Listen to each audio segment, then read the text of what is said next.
News plus టీవీకి స్వాగతం. నేను మీ విజయదాస్. కడప జిల్లా పులివెందులలో రాజకీయ ఉత్కంఠ మళ్లీ ఊపందుకుంది. వైసీపీ కార్యకర్తలు దౌర్జన్యాలు చేస్తూ టీడీపీ కార్యకర్తలపై దాడులు చేస్తుంటే ఆ నేరాన్ని మాత్రం టీడీపీ మరియు పోలీసులు చేశారన్నట్టుగా చిత్రీకరించడానికి ప్రయత్నం జరుగుతోందని ఎమ్మెల్సీ భూమిరెడ్డి రామ్గోపాల్ రెడ్డి మండిపడ్డారు. నిన్నటి దినమున నల్లగొండ వారిపల్లెలో జరిగిన ఘటన అనుక్షణం భావగర్భితమే. బుధవారం ప్రచారం జరుగుతుందని, మంగళవారమే పోలీసుల దగ్గర పర్మిషన్ తీసుకున్నట్లు టీడీపీ తరపున ప్రచారం జరుగుతుందని పోలీసులకు ముందే తెలియజేశామంటున్న ఎమ్మెల్సీ భూమిరెడ్డి, దానికి అనుగుణంగా వైసీపీ కార్యకర్తలు ఆ ప్రాంతానికి వెళ్లవద్దని అధికార యంత్రాంగం స్పష్టంగా చెప్పింది. కానీ ఆ మార్గదర్శకాలను పట్టించుకోకుండా ఎమ్మెల్సీ యాదవ్తో పాటు వేల్పుల రాము పోలీస్ పికెటింగ్ను దాటి వెళ్లడం, అక్కడ టీడీపీకి మద్దతుగా ఉన్న వారిని తిట్టడం, కొట్టడం ఇదేనా ప్రజాస్వామ్యం? ఈ దౌర్జన్యాన్ని అడ్డుకునే క్రమంలో టీడీపీ కార్యకర్తలు స్పందించారని, కానీ ఎట్టి పరిస్థితుల్లోనూ టీడీపీ వారే దాడి చేశారన్నది అసత్యమని స్పష్టం చేశారు. అసలు టీడీపీ ప్రచారం జరుగుతున్న ప్రాంతానికి వైసీపీకి సంబంధం లేకపోయినా ఎందుకు వచ్చారు? ఇదంతా ముందే రచించిన స్క్రిప్ట్ ప్రకారమే నడుస్తుందనే అనుమానాలు గట్టిగా వినిపిస్తున్నాయి. జగన్మోహన్ రెడ్డి గారిని ప్రసన్నం చేసుకోవడానికి ప్రొద్దుటూరు మాజీ ఎమ్మెల్యే రాచమల్లు, సతీష్ రెడ్డి కలిసి పులివెందులలో జరిగే జెడ్పీటీసీ ఎన్నికల్లో విజయం సాధించేందుకు వ్యూహాత్మకంగా ఈ పరిస్థితిని సృష్టిస్తున్నారన్న ఆరోపణలు స్పష్టమవుతున్నాయి. ఏం చేయాలి, ఎవరిని రెచ్చగొట్టాలి అన్న సూత్రాలతో ముందుగానే ప్లాన్ చేసినట్లు కనిపిస్తోంది. రాచమల్లి శివప్రసాద్ రెడ్డి మాటల్లోనే అవినాభావంగా ఆ వ్యూహం బయటపడుతోంది. ఇప్పుడు ఏం చేస్తారు, ఎలా ప్రవర్తిస్తారు అనే మాటలే దానికి నిదర్శనం. అయితే ప్రజలు ఈ నాటకాలన్నింటినీ చూసి ఎలాంటి తీర్పు ఇస్తారో చూడాలి. కానీ ప్రజలు మాత్రం మేధావులని, ఈసారి టీడీపీకే ఓటు వేసి గెలిపిస్తారన్న నమ్మకం వ్యక్తం చేస్తున్నారు టీడీపీ శ్రేణులు.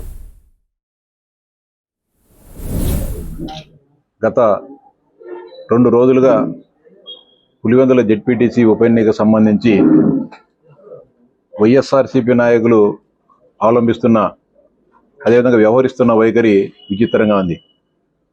వాళ్ళ వ్యవహార శైలి కానీ, వాళ్ళ ప్రవర్తన కానీ ఎన్ని గమనించినప్పుడు ఏదో విధంగా ప్రభుత్వం మీద, పోలీసుల మీద నెపం పెట్టి ఏ క్షణమైనా సరే ఎన్నికల బరి నుంచి తప్పుకుంటారనే పరిస్థితి కనబడతా ఉంది.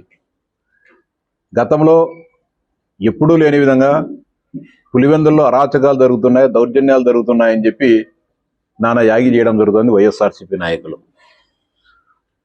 నిన్న నల్లగొండ వారిపల్లెలో జరిగిన సంఘటన గురించి కూడా చెప్పాల్సిన అవసరం ఉంది. నల్లగొండ వారిపల్లెలో ప్రచారం చేసుకున్న దానికి తెలుగుదేశం పార్టీ వారికి అనుమతి ఇవ్వడం జరిగింది.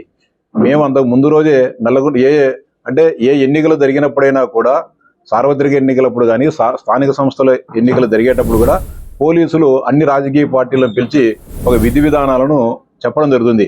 అంటే మీరు ఏదైతే ప్రచారానికి ఏ గ్రామానికి వెళ్తున్నారో మాకు సమాచారం ఇవ్వండి, మేము ఆ గ్రామంలో బందోబస్తు ఏర్పాటు చేస్తాం, మిగతా రాజకీయ పార్టీలను ఆ గ్రామానికి రాకుండా చేస్తామని చెప్పేసి చెప్పడం జరుగుతుంది. ఆ నేపథ్యంలోనే నల్లగొండ వారిపల్లెలో మేము బుధవారం నాడు ప్రచారం చేసుకుంటామని చెప్పి మంగళవారం రోజే చెప్పడం జరిగింది.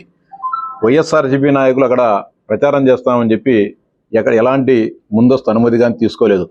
అక్కడికి మా వాళ్ళు ప్రచారానికి పోయే సందర్భంలో శాసనమండలి సభ్యుడు రమేష్ యాదవ్ కానీ, వైఎస్ఆర్సీపీ నాయకులు కానీ మా వారిని రెచ్చగొట్టే విధంగా మాట్లాడడము, ఆ గ్రామంలో ఎవరైతే తెలుగుదేశం పార్టీకి మద్దతుగా నిలబడాలనుకుంటున్నారో వారందరినీ కూడా మీరు ఏ విధంగా తెలుగుదేశం పార్టీకి మద్దతు ఇస్తారు, మీరు ఈరోజు మద్దతు ఇస్తేనే కుదరదు, రేపు అనేక సమస్యలు ఎదుర్కోవాల్సి వస్తుంది, భవిష్యత్తులో తీవ్ర పరిణామాలు ఎదురుతాయని బెదిరించే క్రమంలో మా వారు కూడా వారికి మద్దతు కంటే అక్కడి నుంచి ఫోన్ రావడంతో తెలుగుదేశం పార్టీ వారిని బెదిరిస్తున్నారనే సమాచారం రావడంతో వారికి అండగా నిలబడడానికి పోయినప్పుడు ఘర్షణ జరిగింది. ఆ ఘర్షణలో ఇరు వర్గాలు తోచుకున్నప్పుడు ఇద్దరికి కూడా గాయాలు కావడం జరిగింది. గాయాలు రమేష్ యాదవ్ కానీ, రాము కానీ వీళ్ళందరికీ కూడా గాయాలైనప్పుడు మొట్టమొదటిగా ప్రపంచంలో ఎక్కడైనా కూడా ఒక ప్రమాదం జరిగినా, లేకుంటే ఒక ఆపద సంభవించినా, లేకుంటే ఒక వ్యక్తులకు దాడులు, ప్రతి దాడులు జరిగినా మొట్టమొదటిగా పోయేది ఎవరైనా కూడా ప్రభుత్వ ఆసుపత్రికి పోతారు, దగ్గరలో ఉండే ప్రభుత్వ ఆసుపత్రికి. నిజంగా ప్రభుత్వ ఆసుపత్రి దగ్గరలో లేనప్పుడు ప్రథమ చికిత్స కోసం అని చెప్పి దగ్గరలో ఉండే ప్రైవేట్ ఆసుపత్రులు కానీ పోవచ్చు. ఇక్కడ ఈసీ గంగిరెడ్డి హాస్పిటల్ కంటే ఇంకా దగ్గరలో ప్రభుత్వ ఆసుపత్రి ఉండగా సర్వన వెళ్ళిపోయి ఈసీ గంగిరెడ్డి హాస్పిటల్లో చేరడము, వాళ్ళంతా వాళ్ళే, ఆ డాక్టర్లు వాళ్ళే పరీక్ష చేయడం, వాళ్ళే చేతులకు కాళ్ళు కట్లు కట్టడము, చేతులు ఇరినాయి, కాళ్ళు ఇరినాయని చెప్పి బయటి ప్రపంచానికి వాళ్ళకు సంబంధించిన మీడియా ద్వారా ప్రచారాలు చేయడం జరుగుతుంది. నేను ఈ సందర్భంగా వైఎస్ఆర్సీపీ నాయకులను అడుగుతా ఉన్నా. మొన్న ఇండిపెండెంట్ అభ్యర్థి సురేష్ పైన ఆయన వ్యక్తిగత కారణాలతో దాడి చేయడం జరిగింది. ఎవరో సురేష్ కుమార్ రెడ్డి మీకు మాకు ఇద్దరికి ప్రత్యర్థి. ఆయన కూడా ఇండిపెండెంట్ అభ్యర్థిగా పోటీ చేసి జెడ్పీటీసీ అభ్యర్థిగా గెలుపొంది ఈ ప్రాంత సమస్యలన్నింటిని కూడా జిల్లా పరిషత్ సమావేశాల్లో మాట్లాడి సమస్యలు పరిష్కరించేదానికి ఈ రెండు పార్టీలను కాదని ఆయన ఎన్నికల్లో గెలవాలని చెప్పి పోటీ చేయడం జరిగింది. సురేష్ అనే వ్యక్తి తెలుగుదేశం పార్టీకి వైఎస్ఆర్సీకి ఇద్దరికి కూడా సమానమైన ప్రత్యర్థి. అతనికి అనేక రకాలైన సమస్యలు ఉన్నాయి. సురేష్కు అతనికి భూములకు సంబంధించిన కొంతమంది వ్యక్తులతో తగాదాలు ఉన్నాయి, ఇతర ఆర్థికపరమైన సమస్యలు ఉన్నాయి, ఆ గ్రామానికి సంబంధించిన రాజకీయపరమైన సమస్యలు ఉన్నాయి, కక్షలు ఉన్నాయి. గతంలో ఆయన అనేక మంది పైన జగన్మోహన్ రెడ్డి గారు అధికారం ఉన్నప్పుడు అనేక మంది పైన వేధింపులు చేయడం జరిగింది. ఆయనకి సంబంధించిన వ్యక్తులు ఎవరో దాడి చేస్తే దాన్ని తెలుగుదేశం పార్టీకి ఆపాదించడం ఎంతవరకు కరెక్టో పులివెందుల మండల ప్రజలు కూడా అర్థం చేసుకోవాలి. ఎప్పుడు సమస్యలు వస్తున్నాయంటే రాచమల్లి ప్రసాద్ గారు ఎప్పుడైతే పులివెందులకు ఎంటర్ అయ్యారో ఆయన ఒక స్క్రిప్ట్ ప్రకారం అంటే రేపు ఏం జరుగుతుంది, ఎల్లుండి ఏం జరుగుతుంది, తర్వాత రోజు ఏం జరుగుతుందని చెప్పి ఒక ప్రణాళిక ప్రకారం అన్ని కూడా చెప్పడం జరిగింది. అంటే భవిష్యత్తులో ఏం చేయబోతున్నాం, ఏం జరుగుతుందని చెప్పి కావాలనే ఉద్రిక్తతలను విపరీతంగా రెచ్చగొట్టడం జరుగుతోంది. ప్రసాద్ రెడ్డి కావచ్చు, లేకపోతే సతీష్ రెడ్డి గారు కావచ్చు, వీళ్ళంతా కూడా జగన్మోహన్ రెడ్డి గారి దగ్గర మెప్పు పొందేదానికి మేమే ఈ పులివెందుల ఎన్నికలను దగ్గరుండి పర్యవేక్షిస్తున్నాం, మేమే గెలిపిస్తున్నామనే ఒక షో రన్ చేసేదానికి విపరీతంగా ప్రత్యర్థి పార్టీని కానీ లేకుంటే పోలీసు అధికారులను కానీ రెచ్చగొట్టడం జరుగుతోంది. నిన్న కూడా ర్యాలీ చేశారు. ఎన్నికలు జరిగేటప్పుడు ఏ ర్యాలీలు చేయాలన్నా కూడా, ఏ ఊరేగింపులు చేయాలన్నా కూడా, ఏ నిరసన కార్యక్రమాలు చేయాలన్నా కూడా పోలీసుల ముందస్తు అనుమతి అవసరం. ఎలాంటి అనుమతులు లేకోకుండా మాకు మందబలం ఉందని చెప్పి వందలాది మంది గూండాలను వాళ్ళ కార్యకర్తలను వెంటేసుకొని వచ్చి పురవీధులలో ప్రజలను భయభ్రాంతులు చేసే విధంగా ర్యాలీ చేసుకొచ్చి పోలీసులపైన దురుసుగా ప్రవర్తించడం జరిగింది. ఎవరి దౌర్జన్యం? తెలుగుదేశం పార్టీ వాళ్ళదే దౌర్జన్యం. ఇంకా ఇంకొక సంఘటన, నిన్న ఎర్రవల్లి కొత్తపల్లి గ్రామానికి సంబంధించిన వైఎస్ఆర్సీపీ నాయకుడు బాలగంగిరెడ్డి గారు మోట్నూతలపల్లి గ్రామానికి సంబంధించిన రాజా అనే వ్యక్తి తెలుగుదేశం పార్టీకి మద్దతుగా తిరుగుతున్నాడని చెప్పి నిన్న ఎర్రవల్లి కొత్తపల్లి గ్రామం తన ఇంటికి పిలిపించి దాడి చేయడం జరిగింది.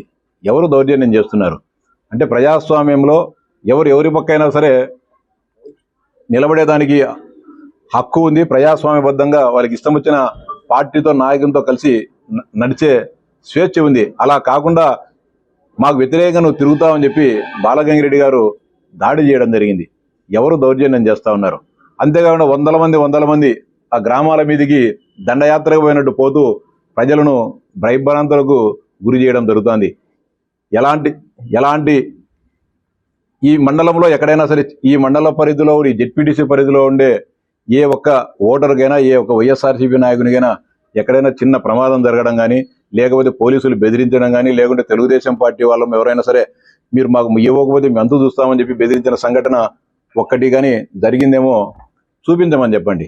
ఈ ఉండే 6 గ్రామ పంచాయతీలలో ఏ ఒక్క వైఎస్ఆర్సీపీ కార్యకర్త ఇబ్బంది పడలేదు. వారందరూ కూడా స్వేచ్ఛగా వారి పార్టీకి సంబంధించిన రాజకీయాలు వాళ్ళు స్వేచ్ఛగా చేసుకుంటున్నారు. కేవలం సమస్య అంతా బయట ప్రాంతాల నుంచి వచ్చిన వారే అనవసరంగా వాళ్ళ నాయకుని దగ్గర మెహర్బానీ కోసము గ్రామాలకు పోయి రెచ్చగొట్టడం జరుగుతోంది. నిన్న జరిగిన సంఘటన కూడా, మొన్న సురేష్ పైన ఎవరో దాడి చేస్తే దాడికి సంబంధం లేని వాళ్ళందరినీ కూడా తెలుగుదేశం పార్టీ కార్యకర్తలు, నాయకులపైన కేసులు పెట్టడం జరిగింది. ఇది ఏ సాంప్రదాయం? మీరు పోలీసులను తప్పుదారి పట్టించే కార్యక్రమాన్ని మీకు శ్రీకారం చుడుతున్నారా? మేము శ్రీకారం చుడుతున్నామా? మేము అనేక సందర్భాల్లో మీరు రెచ్చగొడుతున్నా కూడా మా క్యాడర్ అంతా కూడా సంయమనం పాటించడం జరుగుతోంది. కాబట్టి వైఎస్ఆర్సీపీ నాయకులకు కూడా విజ్ఞప్తి చేసేది ఒకటే, స్వేచ్ఛాయుత వాతావరణంలో ఎన్నికలు జరిపేదానికి ఎవరి ఓటు ఉందో వాళ్ళందరూ కూడా వారి ఓటు హక్కును సజావుగా వినియోగించుకునేదానికి తెలుగుదేశం పార్టీ పూర్తిగా సహకరించడం జరుగుతుంది. పోలీసులు, ఎన్నికల సంఘం ఏదైతే నిబంధనలు ఉన్నాయో వాటిని తూచా తప్పకుండా పాటించేదానికి మేము ఎప్పుడు సిద్ధంగా ఉన్నాం. మీరు కూడా బయటి ప్రాంతాల నుంచి అనేక మంది సంఘ విద్రోహ శక్తులను ఇక్కడికి తీసుకొని వచ్చి గ్రామాల్లో రెచ్చగొట్టే వాతావరణానికి శ్రీకారం చుట్టవద్దని చెప్పి విజ్ఞప్తి చేస్తూ ఉన్నాం. మీ విధానాలు మీరు చెప్పుకోండి, మా విధానాలు మేము చెప్పుకుంటాం. ఎవరు మంచి చేస్తే వారిని ప్రజలు ఆశీర్వదిస్తారు, వాళ్ళను ప్రతినిధిగా ఎన్నుకుంటారు. కాబట్టి బయట నుంచి వచ్చే వారి పట్ల అంతేకాకుండా నిన్న కూడా ప్రొద్దుటూరు ప్రాంతానికి సంబంధించిన వైఎస్ఆర్సీపీ నాయకులు తుమ్మలపల్లె ప్రాంతానికి వచ్చేసి ప్రజలను భయభ్రాంతులకు గురి చేయాలని చెప్పడము, లేకపోతే మీ ఫోన్పే నెంబర్లు ఇవ్వని వాళ్ళందరినీ అడగడము, ఇవన్నీ కూడా చేయడం. ఇవన్నీ కూడా ఎన్నికల నిబంధనలకు విరుద్ధం. ఇవన్నీ కూడా ఓటర్లను ప్రలోభాలకు గురి చేయడం అనేది నిబంధనల విరుద్ధం. ప్రసాద్ రెడ్డి గారు తన ప్రొద్దుటూరులో ఏదైతే గతంలో తన నైజాం ఏ విధంగా ఎన్నికలు చేస్తాడో అదే నైజాన్ని కొనసాగింపుగా అదే విధంగా ఓటర్లను ప్రభావితం చేయాలని చెప్పి ఇక్కడ కూడా అదే స్కీమ్ను అవలంబిస్తున్నాడు. ఇవన్నీ కూడా సరైన విధానాలు కాదు. పోలీసులకు కూడా విజ్ఞప్తి చేస్తున్నాం, స్వేచ్ఛాయుత వాతావరణంలో ఎన్నికలు జరిపేదానికి తెలుగుదేశం పార్టీ పూర్తి సహాయ సహకారాలు అందజేస్తుంది. చట్టం ఎవరు తప్పు చేసినా కూడా వారి మీద చర్యలు తీసుకోమని చెప్పి చెప్తా ఉన్నాం. ఖచ్చితంగా 12వ తారీఖున జరిగే ఎన్నికల్లో పులివెందుల మండల ప్రజలు తెలుగుదేశం పార్టీ అభ్యర్థికి ఓటు వేయాలని చెప్పి ఇప్పటికే నిర్ణయించుకోవడం జరిగింది. ఏదో విధంగా ఓటమి నుంచి తప్పించుకునేదానికి ప్రభుత్వం మీద నెపం వేయాలా, ఏదో విధంగా ఆందోళనలు చేసి ఇక్కడ శాంతి భద్రతలు లేవు, ఏదో విధంగా పోలీసులు మమ్మల్ని ఇబ్బందులు పెడుతున్నారని చెప్పి ఒక కారణాన్ని చూపి ఈ ఎన్నికలను మేము బహిష్కరిస్తున్నామని చెప్పి రేపో మాపో స్టేట్మెంట్ ఇవ్వాలనే ఆలోచన ఉంది. దానికి ఒక గ్రౌండ్ను ప్రిపేర్ చేసుకునే కార్యక్రమంలో భాగంగానే ఈ జరుగుతున్న సంఘటనలు అని చెప్పి తెలియజేస్తాను.